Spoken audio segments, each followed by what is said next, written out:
Hello, everyone. Hello, and welcome to another edition of Beyond the Noise, where we try to get past all the surface rhetoric and we get right down to it. Today is a little bit different show. Today, we are here to honor a great friend of ours who passed about a week and a half ago, 2 weeks ago. A great friend of ours, actually, one Mr. Jamal Cheese Powell. And we want, here's the deal. Somebody gave me an opportunity to get a mic, and then every time somebody gives me a mic, I got to bring the homies. And what I understand is if we want somebody to live forever, then we honor their name. The way one lives forever is in the remembrance of who and how they were. So I have two gentlemen with me, and I have another one who will also be here a little later on, who are going to share our experiences with one Jamal Powell and help you guys understand the human being he was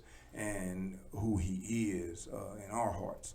And as we do that, I know I'm going to introduce two phenomenal people here with me. One who's been on the show before, one Sean Worthen, who is now the Associate Director of all education across TCU campus and one of the most brilliant human beings I've met. And he loves to use big words when they're not necessary. However, today we might hear one or two. Spent a little bit of time in the NFL, but he doesn't like to speak a lot about that because he's on the mature side of his journey of life. So I have one Mr. Sean Worthen with me today. Mr. Worthen, how's the world treating you? Man, it's treating me excellent. Thanks for saying it, Greg. Excellent, excellent. Then I have one Mr. my guy, Reggie. Reggie was, he's a young cat. He came in 2000. Reggie took us by storm. One of those big receiver, tight end, can play any position on the planet. Looked nervous and scary to all of us. And I was a big guy in the secondary. But Reggie, physical, aggressive, smart, but one of the most kind human beings and one of the most successful human beings you're going to meet. Spent a little bit of time, actually quite a bit of time in the NFL with 4 teams. Yep. And now he is living out here in the DFW area, and he spent quite a bit of time with one Jamal Powell as well. So we are going to spend a little bit of time talking about how great Mr. Powell was and how much he is to us. Now, before I get into stories with my men, I think it's important for us to understand that many of us, especially the frogs that's listening right here, and so if you are listening and you ask questions and you talk, I have the round-faced Mexican girl. She is here with us, but she is not with us at all. She's everywhere and nowhere at the same time. She's going to be dropping all kind of information for you guys so you can help, as you said. You wished you could do more. You wish you would have known. You wish you could help. Well, I talked to Jamal's wife, Rachel, today, who is an amazing human being, and Rachel said that it would do his heart well. It would serve him well if we gave to his favorite charity, the Big Man Foundation. Is that correct, Sean? The Big Man Foundation. That's correct. These guys are going to talk a little bit more about what it is and how it works. But I know I had discussions, and I said, this is the way we know how to help. So we are cut down prices for one of our products just so we can take care of the request. So if you want to help, take a look. Gracie's going to put it online. We have a digital speed product, a digital fitness product that we can give away at $40, and the proceeds are going to that foundation. So we need you guys to really understand that we're doing this for him. So all you frogs, and I should have 400, 500, 600 of you on the cast, want you help, want you give, want you do something that we can be proud of and we can keep his memory alive in our honor. And I don't want to hear from anybody on the podcast, I wish I could, or I forgot, or show me this. No, I'm saying it now. We know what we're going to do. Let's go ahead on and be who we said we were going to be. Mr. Worthen. What's going on, Greg? Man, you spent quite a bit of time, as did I, as did Reggie, with Jamal throughout his life. And then we got a chance to see the physical downturn. Let's jump right into it, man. Talk to me about your experience with him and what he gave you. I think it's easy to say this way. I mean, I think we all think of friendship in one way and another, but the crux of it is friendship is about mutual exchange. You know, we're all friends with somebody because there's an exchange that's happening on some level that you're getting something from it, they're getting something from it. I really do believe that my friendship with Cheese was just the opposite. I gave so little and he gave so much. Wow, I mean, exactly. and it's sort of crazy to even talk about it from that directive, but I mean, literally, this is the guy that really introduced to my wife. I mean, I met my wife because of Big Cheese. And not only that, I kept my wife because of Big Cheese. You know, She kept you. well, no, I understand. At a very pivotal time in my life, when I was transitioning out of the NFL, not knowing what I would do in my life, really wasn't feeling being married, didn't understand marriage, didn't have a good role model.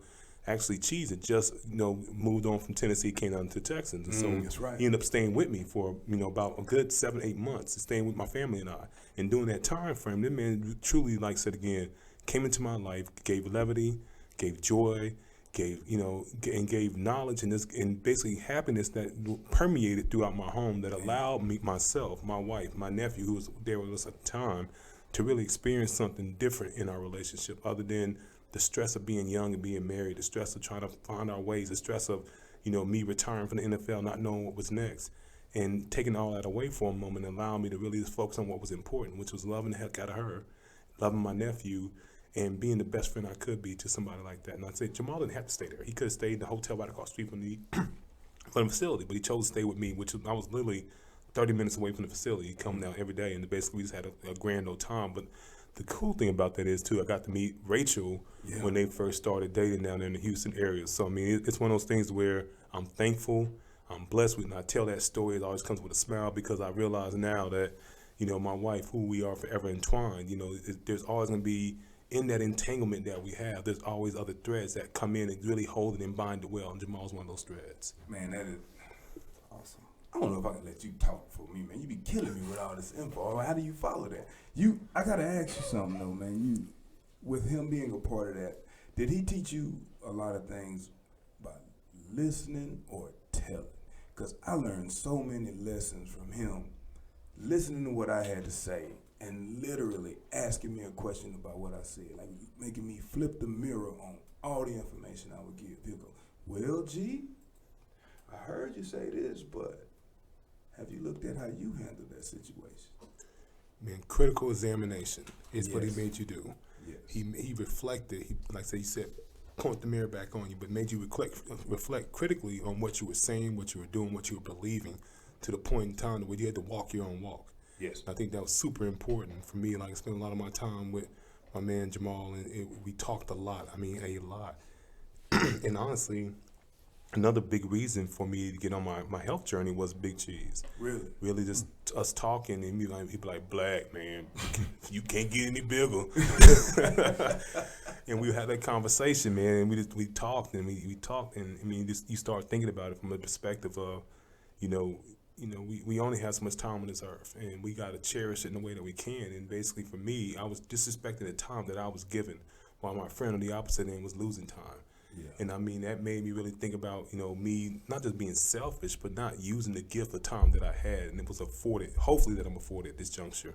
Yeah. And I mean, that critical reflection allowed me to be like, you know what, this dude over here is fighting and clinging to life for his family. For his family.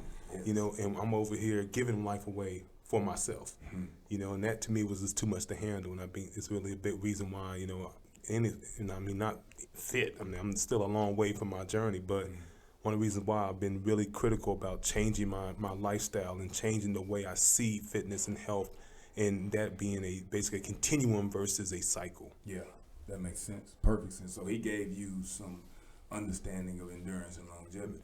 It's perspective, man. Huge perspective. Reggie, talk to me about your man Cheese. He's a little bit, he would be the old head whenever he came in. So he was schooling us up, and we older than him, so I can only imagine how them conversations went for you. For me, I mean, it was, just the fact when I came to TCU, I looked up to all of y'all, the upperclassmen, and it's changed, the culture at TCU has changed. It's so different. Back then, players coming in respected and followed the upperclassmen. Mm-hmm. And when I first met Cheese, the first time actually when I met him, I'm coming from class and we're walking back through the main. Yep. And as all of y'all did, nobody ever survived. Hey, I need sponsorship. And that was Cheese. He's like, hey, Reg, I need sponsorship, man. I'm sitting over here hungry, man. let's go to Frog Bites real quick. Let me get some food. Yeah. Let me get some this. Let me get some that. I got to take it home to the apartment. Yeah. And then hit me up later on this evening after practice. I was yeah, like, we'll okay, get cool. some, yeah. No problem. And it didn't bother me. I mean, we Yeah. had a couple $1,000 on the Yeah. card, and we never used it all. So, Right on. But when I found out after going off campus, the struggle was real. And she's always, I was always smiling, always positive. And me just being around that, because I wasn't always around positive folks, people who looked at things on the brighter side. And me seeing him, how he took control when we were on the offense, he took control of the huddle. Everybody looked at him. Typically, that's the quarterback's job. Right on. Cheese set the pace. He set the tone. Then Casey came in. Then other people came in, and it was just different. See, I had different quarterbacks. Y'all just had 1 or 2. I had 5 or 6. So he was the staple. Oh man, Yeah, he was the staple. I loved him. Loved that man. That guy is special. We saw him on the downturn. We got to talk about it. And we got other frogs on here listening. And as I said earlier, before we step into that arena, many of us said we want to do more. Great. So show them where they can do more. Hit them with the link where they can do more, because this is not about what we can do for ourselves. This is about what we know or what we believe or what we've been told that would do his heart with in an area that was important to him. I know I was, when Cheese was, because he coached for 10 years at all the ranks. He was in JUCO, D3, D2, and D1 AA. So he had moved through the ranks sideways, up and down, and we always kept up. Cheese, hey man, I got some kids for you, bro. Hey man, let's talk about how we gonna get them kids. And hey, G, they ain't gonna let me do it on this side of town. But when I get over there such and such, give me a call and see what happens. So we made it to SMU. I had never been more happy for a coach to go anywhere towards SMU than I was for him, but it was his time. It was fantastic. I called him a week before he gets sick. Hey, look, I'm right up the street, man. I need you to come see me. We're going to rap about this. All right, G, I got you. I called him back the next week. I don't hear from him. Hey, man, hey, you better answer your phone, clown. I called him again. Hey, man, I ain't calling you no more, bro. Coach Pollard hits me up. You know, G's in the hospital. In the hospital for what? All of the complications that no regular man should have would be able to endure. Finally find him. G ain't in the hospital no more. I'm at the house. Why don't you come see me? Now you gotta remember, I saw the Tennessee Titan. You know, I saw the Houston Texans. So I didn't know what I was going to see, but I knew what I was prepared for, because I had, you know, I saw him on FaceTime. He's smiling and carrying on. So when I get there, I see him, and I see more of him, but in a lesser body. So I literally look at him and I say, hey, baby, don't think for one moment I'm going to treat you any different than OG Wall's been treating you forever. He looked right in my face and said, G, I wouldn't have it any other way, and I'd make you leave if you did. And that is the relationship we carried from what I saw to what I had seen. And it was so difficult. I left, and I didn't really understand. I didn't understand how somebody like that, who finally gets their shot, who finally gets that thing they're working towards, this happens. And I get angry. Like, I'm like, this. What is this about? How you get a good human being, not just on paper, not just in other people's theoretical mind. This is a good dude who does good things for other people, who's not judgmental according to what he believes. You don't have to believe what he believes. He just believes hard what he believes. You don't have to be where he is. You just got to treat people like people. And then you see him in that position with the same attitude, not seeing it as a loss, but seeing it for what it is. It forced me to see things differently. Like, if he did anything for me, he literally opened my eyes to some realities that I just never wanted to face. I had to face mortality. I had to face mortality of friends and family. And let's be honest, that's not an easy look. I had to face the fact that my energy is important when I go over there. I can't bring him down with questions about bringing him down. You know what I mean? But he would never allow it. So he made me not more optimistic, but more real on a positive side of life. Like, this is what it is, and this is how I see it.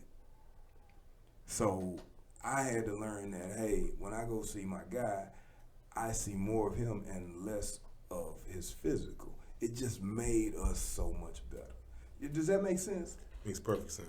You know, because I know you went by and you would do things around the house for him because he couldn't get it done, and Rachel was taking care of all the kiddos. And I remember I asked you, I was like, man, what is it about you coming over here and doing these things? And share that, if you don't, like cutting the grass and how therapeutic that was for you. I think the biggest thing for me was to be of service. You know, when you think about what love truly is, love is service. And my thing was, I wanted to serve my friend in the best way I knew how. You know, I told my wife this. I could have easily cut a check or, you know, put my credit card online and have somebody cut the grass and take care of things at the house. But every opportunity I had to go over there and love on those kids, love on his family, love on my man Big Cheese, was an opportunity for me to serve and just be there. And there's been plenty of times, I told my friend, plenty of times I go over there, cut the grass, sweat, wipe my brow, and cut out. They wouldn't even home sometimes. Or other times where I would go in there and be over there 8 hours on a Saturday or Sunday. My family come over and do those kind of things. But I think the biggest thing for me was, man, seeing love reciprocated on crazy levels. You know, watching his two daughters and his son love their dad. You know, watching the reverence for their dad, even in the state where, you know, kids would be rebellious and be like, he demanded the respect. In no equivocation whatsoever, no deviation either from the standard. And so you watch that happen and you just basically take it all in and count it as all joy. And I think for me, the biggest thing, you know, that I saw in doing this time frame was, you know, you're right. I mean, I remember one of the biggest things when he got the SMU job, he came to visit me. And he did what we always did when he came around. He took a nap. Yeah. Came on my couch, just laid down, took a nap. We were sitting there talking the whole day, chop it up. Then he, like, maybe a couple weeks later, he was in Dallas Fort Worth for doing some recruiting, and he came out of job to see me. And the crazy thing is, this dude's been in my job twice, and everyone on my staff that I work with there were shook. Like, Sean, was it the dude that came? Him? And like, that's the way he came. Like, everybody talks about my man Big Cheese. When I posted it, and the players coming up talking to me, man, like, I remember that cat when he came through. I mean, but you're talking about a presence. Yeah. You know, so much things. When your presence is truly a gift, it changes lives, and people have this. They get to remember him in such a way. Like, people who met him once or twice are literally changed. And I think one of the things I'm most excited about with his celebration of life is seeing the impact that he had. 'Cause I know this much. And that's profound. Yes. I can't wait to see the rest of it and catch that 360 from all different aspects, from people from, you know, Center College, because I met a lot of coaches from Center. I met the coaches from when he was up in, you know, Illinois, and people that he was in Virginia, and everything else he's done, and down in Beaumont. But I can't wait to see all the other lives that were touched and impacted by my man. I think that's going to be the biggest thing, because talking about service, his life was one of service, one of serving others, doing for others, and passing along things at a level that basically I don't think has been seen before. It's truly amazing to think about. And Reggie, I know we were talking before we got started, man. We were talking about the body, the physical deterioration, and how you've been a part of that. You've had to live that. And let's talk about your experience with him and the transition of thought in that, because, you know, what you saw and what he showed you, basically. Even with his current state that he was in when I was coming to his house in the wheelchair, the deterioration, his weight, everything, I still saw him as the 6'4", 325 pound. Hey, get over here, pay attention. Hey, y'all better listen. Hey, and he was the same way with his kids. I mean, the kids would come in here and he's sitting there and he was talking to me, and it was real, a soft tone. Yeah. He saw his son do. Hey, we don't do that. You know better than that. Come over here and sit down. Matter of fact, you go apologize to her, then you go sit down. Then he go right back. He's like, okay, Reg. When he just went like, he was super calm. Yeah. Put him son in check. Yeah. Hey, what were we talking about then? I just sit there laughing. I was like, man, I mean, the presence, his personality, all of it. You know how people say, oh, somebody has an aura around. He has a different type of aura that it was infectious. I mean, I sat there and it hurt to see him like that, but like you said earlier, the first thing he said, "Hey, don't come over here with them puppy dog eyes. Yeah. I'll send you right out that door, Reggie. I don't care." Yep. He said, "Don't feel sorry for me." Yeah. And I mean, just that type of personality and having that outlook, even though he was sick. Yeah.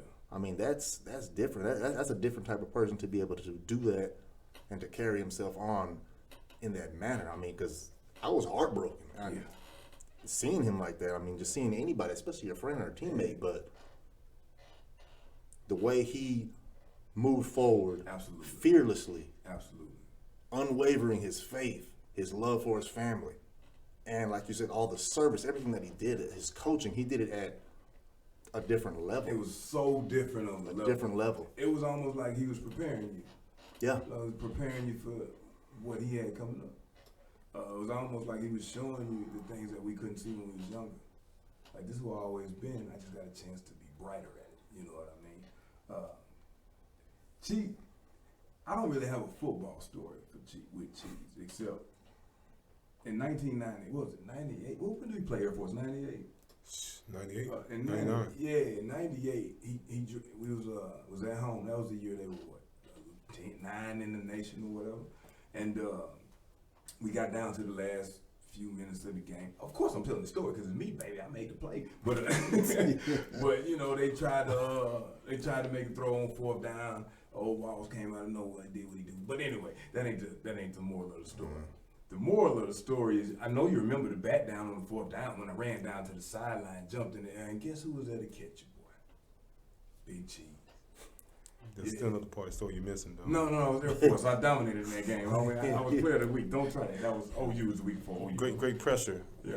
Oh yeah, that's Quick right. throw. 95 was doing this thing too, but you didn't get caught in the air because you were a little too big. But I made it around the sideline, man, to jump up and literally didn't jump to be caught. Like, jump up to celebrate.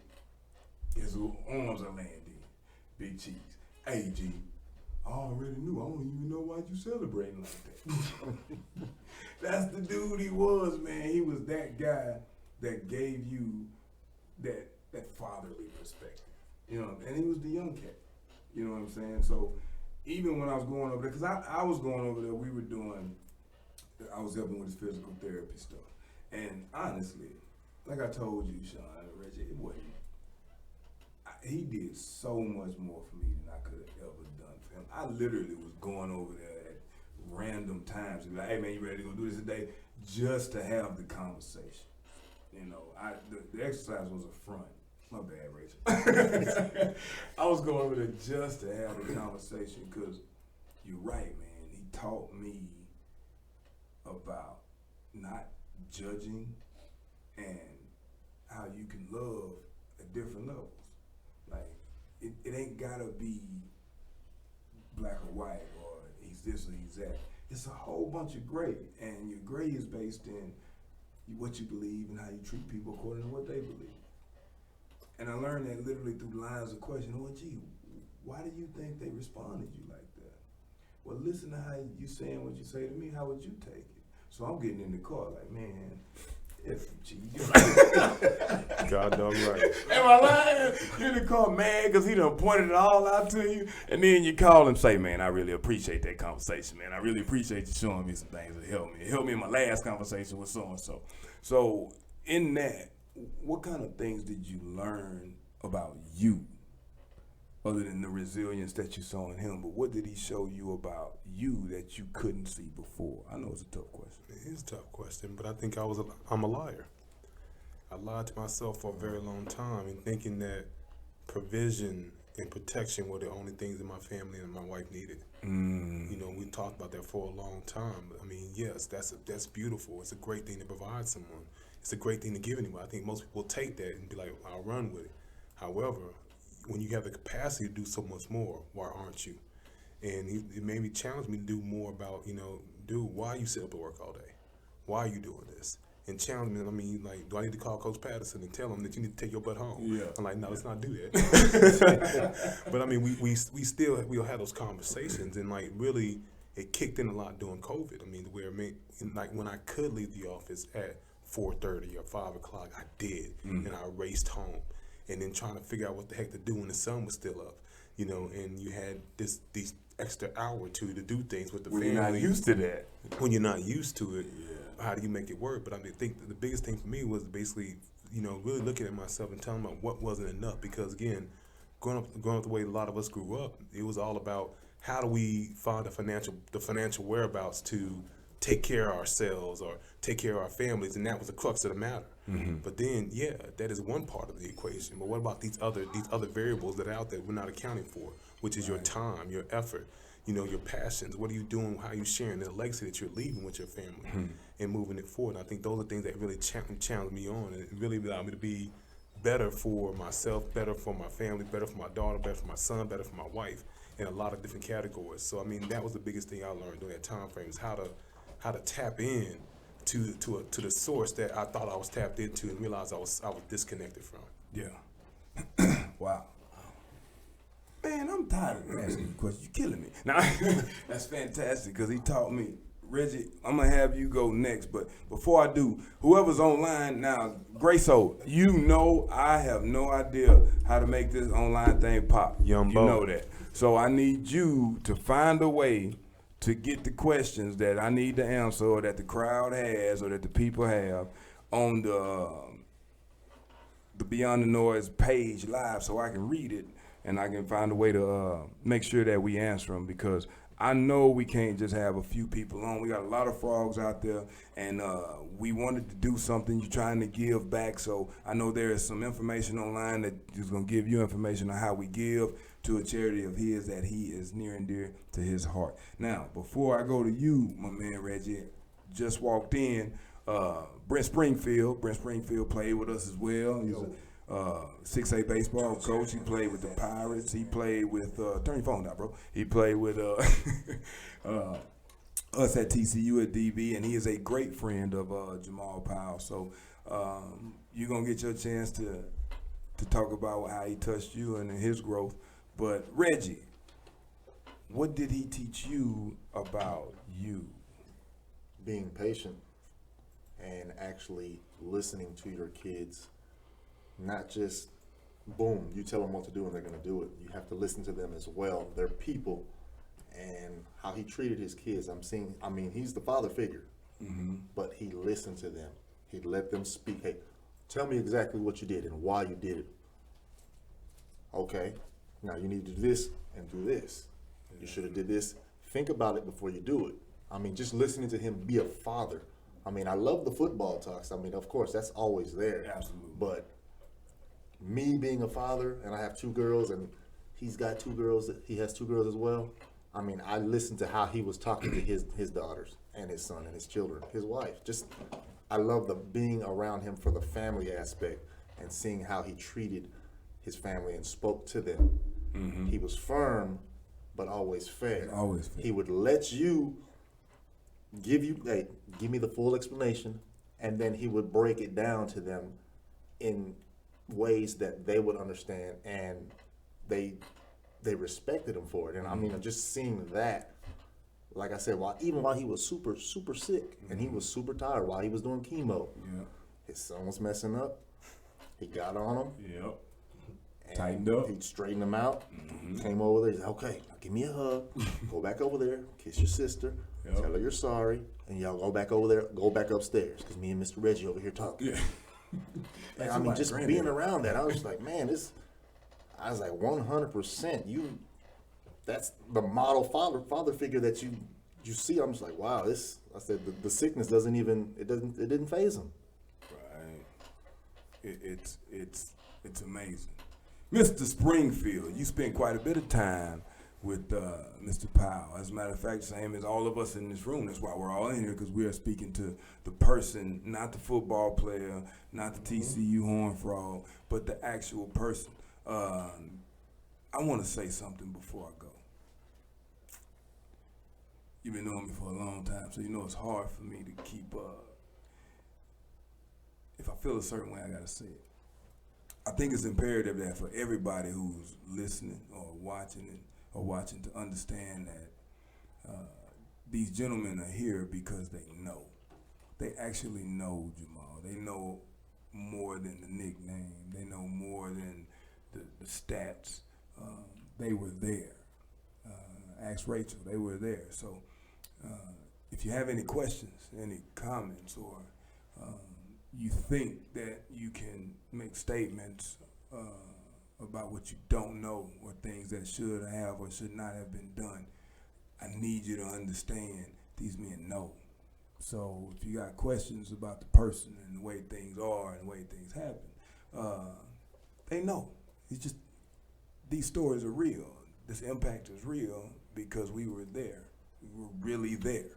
So we know. And the one I'm talking to now just walked in, Bo, he knows.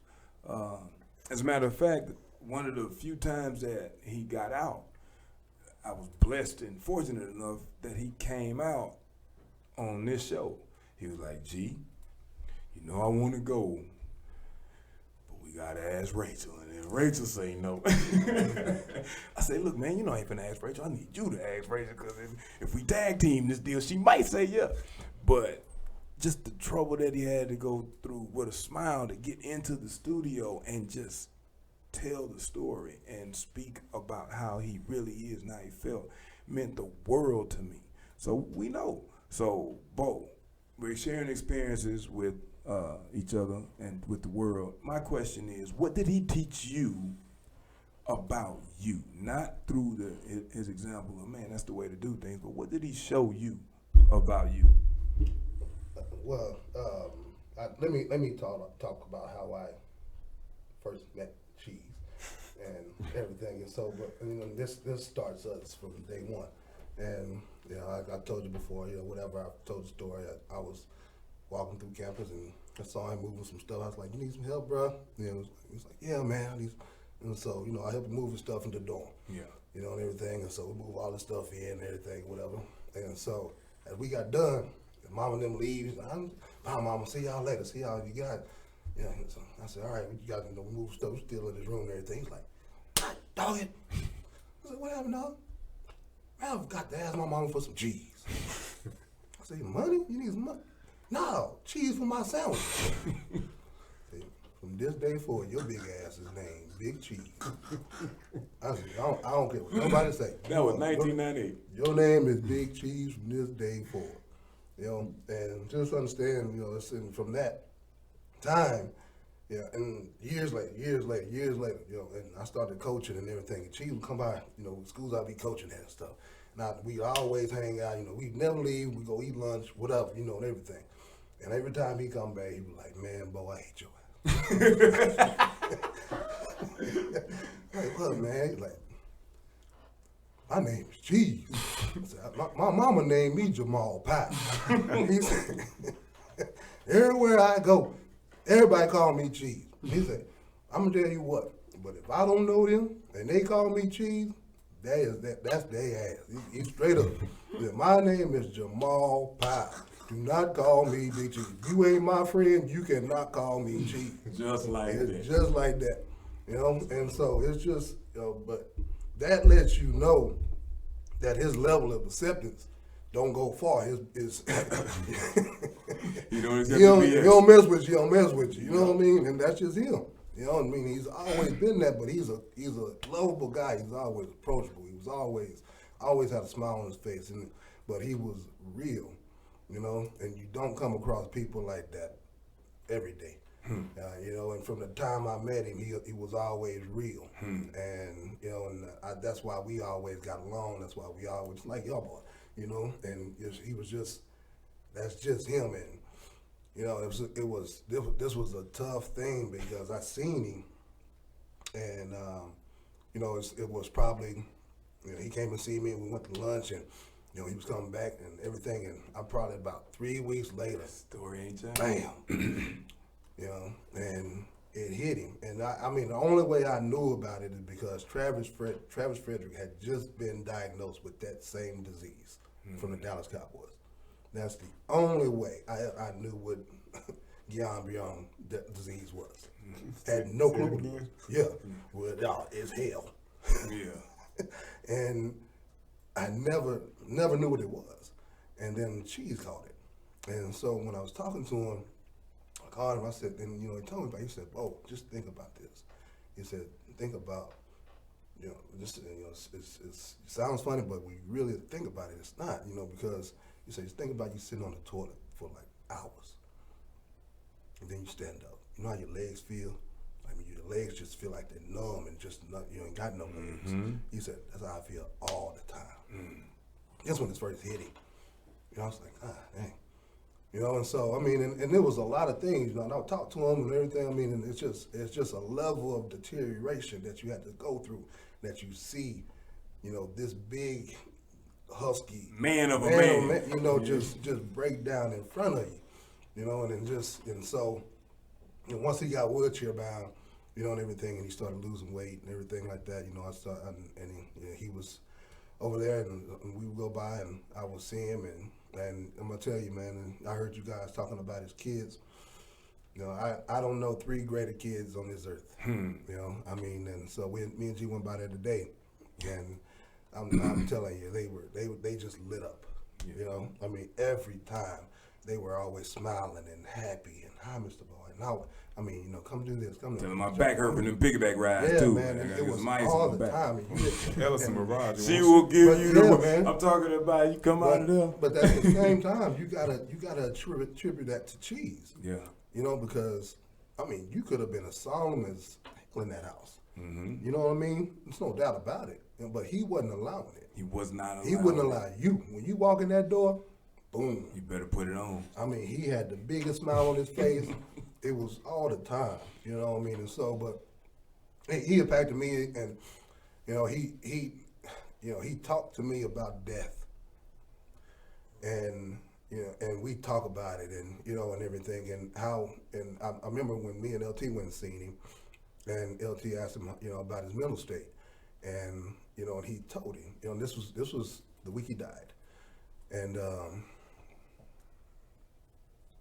he told him, he said, LT said, how tough are you? You think your mind is ready for this? Through all the stuff you went through, football, whatever. And he said, T, nothing can prepare you for death. Simple as that. 3 days later, he was dead. He passed away.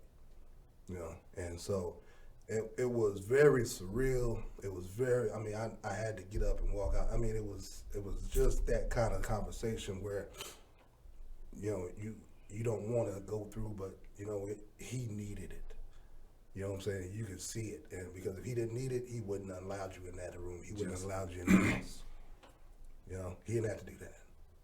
You know what I'm saying? And so, but he needed that. And we all of us, man, y'all understand how key and how crucial and how integral y'all were to that. He would talk about it all the time. I don't know about with y'all, but he would talk about it all the time. We sit there, I go on my lunch and just sit there for hours with him. We talk about it. Bo just left. Bo just left. But he would talk about it all the time, man. Y'all real folks, man, and because it didn't have to be that way. You didn't have to do the stuff you didn't have to do the stuff. You don't have to go over your yard. You don't have to do that. Reggie, you have to go. Come on, man. You didn't have to do that. It's just you didn't have to. You know what I'm saying? And like that, and like Cheese would say, same thing. Same words I'm saying. But he told me, he said, Bo, I appreciate you coming to see me because you don't have to come and spend your lunch with me. You could be doing all other stuff. I said, Cheese, don't say. He said, no, let me say it. He said, because I want you to know how much I appreciate it. And I said, wait, it ain't nothing, so, but he's a good dude, man, and I miss him. I miss talking to him. I got 1,000,001 stories we talked about. Yeah. And the thing about it is I'm happy and that I was able to spend the hours and time and seconds and all of that I got to spend with him in the last days on this earth. And so, and I'm glad we have the opportunity to celebrate him now. No doubt about it.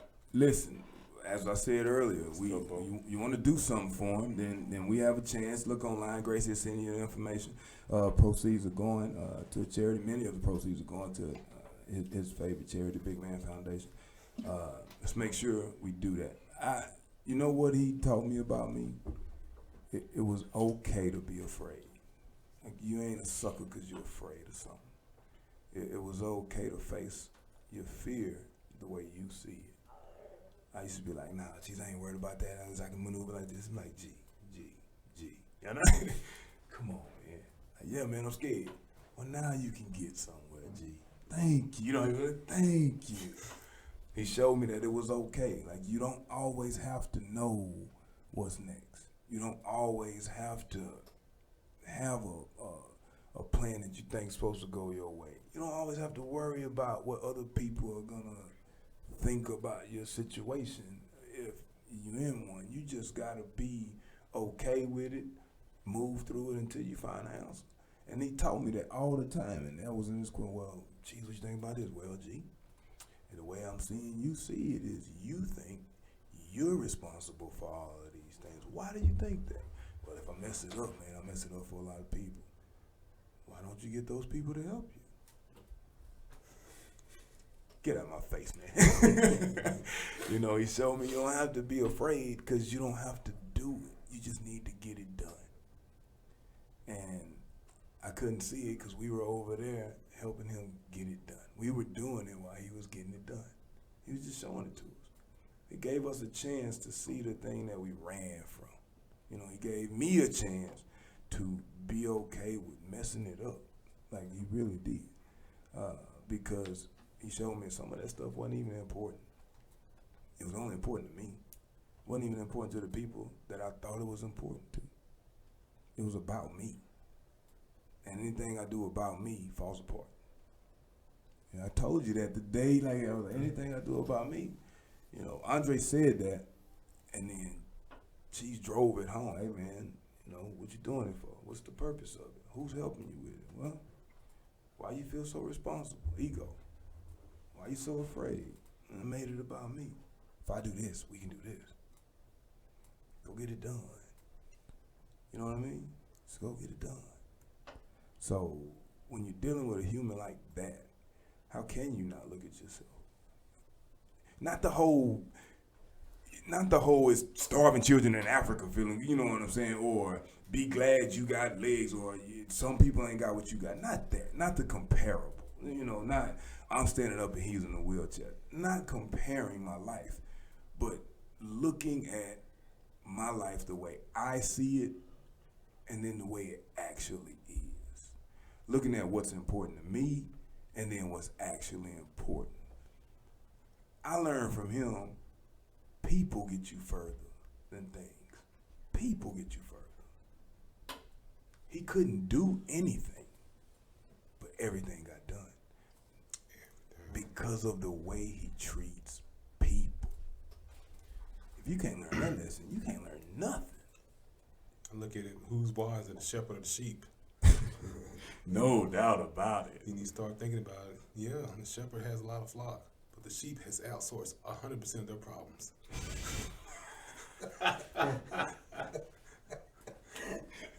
He got you doing physical therapy, me cutting Yeah, man. All these shepherds out there. Bo bringing them lunch every week. Hey, he wasn't missing nothing. He got all of Reggie it. over there bringing the laughs and jokes and physicality. And he outsourced all his problems. Outsource all his problems. But give and it shall be given, man. Yes, Because sir. I received so much from him. Lessons that I can literally put in motion right away. Things I can put in motion right away. So it makes so much sense. I guess what I can say to people is, man, if we start paying attention to people before something's wrong with them, or before we feel like we're forced to, or before we feel like we're gonna run out of time, we might treat each other a little better. You know, if you pay attention to the person that you say you like, homeboy, business partner, girlfriend, wife, fiance, just pay attention to those things. It kind of don't even make you responsible for your own ridiculousness. You know what I mean? If we pay attention to, like that whole team stuff everybody talking about, do your 1/11th, but make sure you take care of the cats around you so they can do their job. You know what I mean?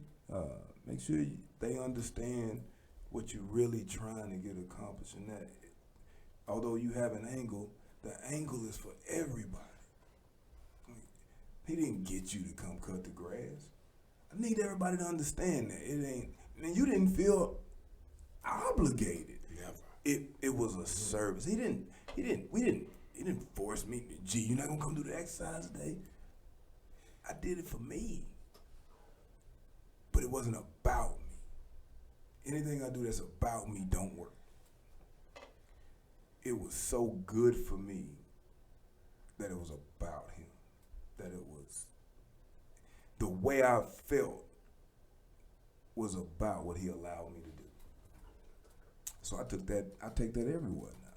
How can I help? What can we do? And if I can't, I go on about my business. But it's a different way to see things. And then I still screw it up, and I do make a lot of things about me, but now I'm aware of it. I really am. And now if I say I like being around somebody, or this person is cool, or this coach is good, or I gotta mean that. Not they're good for me, or they're cool to me, but they're just good people. And I can recognize that because I'm not bad people. You know what I mean? That's what I learned from him. So let me ask a hard question. What did you take from his death? We just talked about what we got from his life.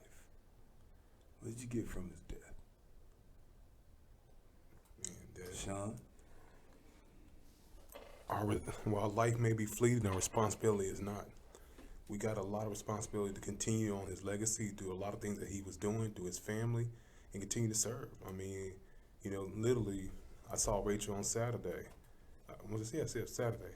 No, actually Sunday, yesterday, and talked to her for a little while. But I mean, I told her, if you will allow me, I want to continue to serve in the same capacity I have been for the last few years, because this is for me. This is allowing me to continue on doing the good work that I started, but also, too, for me to continue to serve in a way that basically my boy's life is eternal. Because what he's given to me, I can never repay him back for it. I had 10 lifetimes. It would never be enough to pay him back for the things he's given me, the lessons he's taught me, and the things he allowed me to share with him. So I want to continue that whole thing on through the Big Man Foundation, through just, continuing to give to his family. Because, again, you got kids that are, 13, 7, and 4 respectively.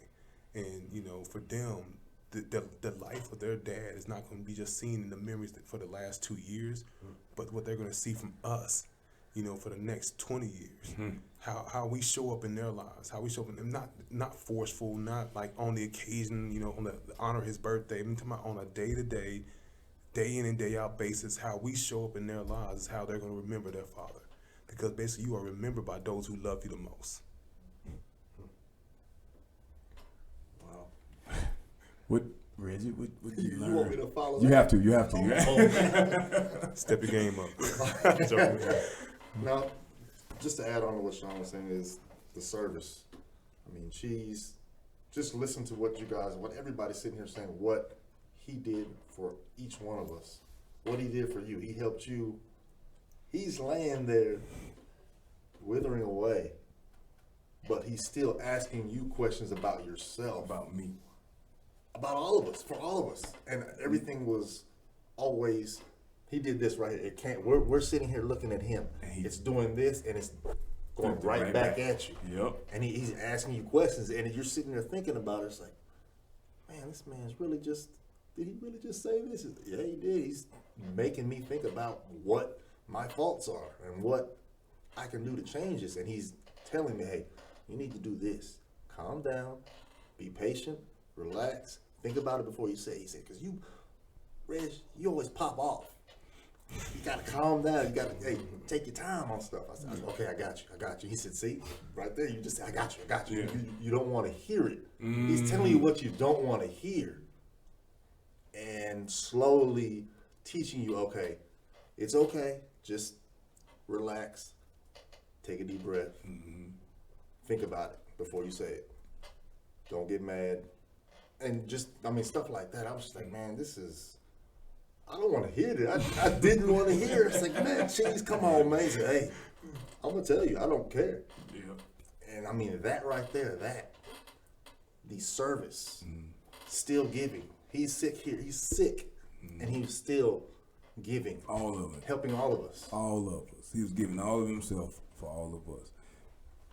Mr. Springfield, I think you already told us what you learned in his death. Oh yeah, and but one other thing with that is just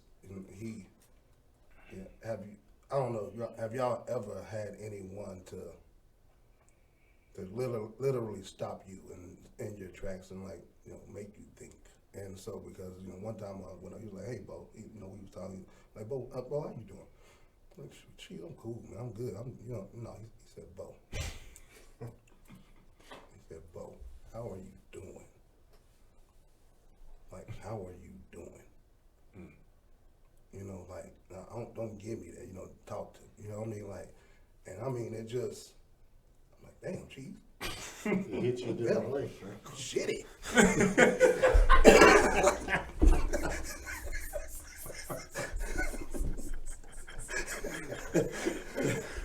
I mean, you want to get to the point.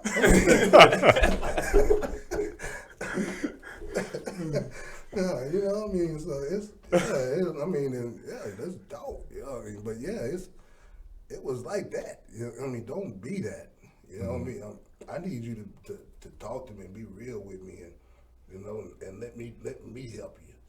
If it's something that I got in me before I leave and leave with you, don't allow it to go. You know what I mean? And that's what I took from it. And so it's, it's you that sticks with me now. I mean, and so it was very impactful because anytime somebody stops you like that and make you think about you, that's a big mirror.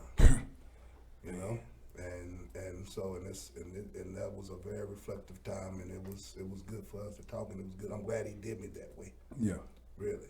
absolutely. But Man, I just want to add in here, man. This is so much bigger than sport, man. I keep thinking about this. People are gonna equate my man down to he was a coach, he was a mentor, but this dude was a life changer, man. And I think that's the thing. Even prior to his death, and even prior to the time we spent with him in the end of his life. Absolutely. I mean, literally, this dude. Every time I go over there, with people coming from all over the country just to spend 5 minutes with my dude, because of the lives that he was out there changing, man. Transformative in nature. It's huge, and I don't want to be lost in the sauce, man. Student athletes, we love to buy into our own delusion of grandeur, man. But there's nothing grander than basically being an impactful, life-changing individual, and I think that's seen here. And I think I can't wait. Like I said again, I can't wait to get to SMU on the 24th to celebrate my boy's life, because I think honestly, I want to just sit back and absorb the lessons, absorb everything that is not about him being a coach. It's not about him being a player, because that's the least of him. What he was a transformative man, a transformative creature that basically that blessed so many lives in so many unique ways. In his death, I learned literally about giving has nothing to do with things. You can give people stuff for Christmas, or you can give them money, or you write a check. But he made me understand that inside of each of us, regardless of what we've been led to believe, or what religion we have, or what we think spirituality is, or he made it clear that he's the smallest part of the biggest him. And I mean that by watching his body, literally watching his body fade away. He got bigger and brighter and wiser and more patient. And he got so much that he was giving it. He was giving it to us. And people was coming all over the place to get it. So he gave all he had, and then when we left, he gave all of it to his family. Not the rest of it. All of it. Even in his last moments with that smile, and he recognized who was in the room, and he really couldn't talk. And most people see the body and they can't look at it, or that image is never, it stays in your head, but you had to see the light. Like, you really had to see what he was giving to all of us. And that's what I took. That's what I took from your house, bro. I took what you gave me, trying to use it. I screwed up a lot still. I still see me a lot. But he gave me an opportunity to realize, hey, sometimes you got to flip that mirror. So in his death, I learned giving has nothing to do with the things you have. It has everything to do with what's inside of you. And some of us inside are cold and dark. And some of us are very bright lights. And people try to kick sand and dirt on your light. But in his home, in his area, in his world, the light always shines. No matter what time of day and no matter who was around. Yeah, he was in pain, he got angry, he got frustrated, he got sad, and we got a chance to see all of that. And that made the light even more bright. So what I learned was, you decide how bright that light shines, the more you give who you are for real. Not who you think people want you to be, not what you thought you were. Find out who you are for real, so when you leave this place, people can remember you for who you are, not what they thought you were. Is that our time?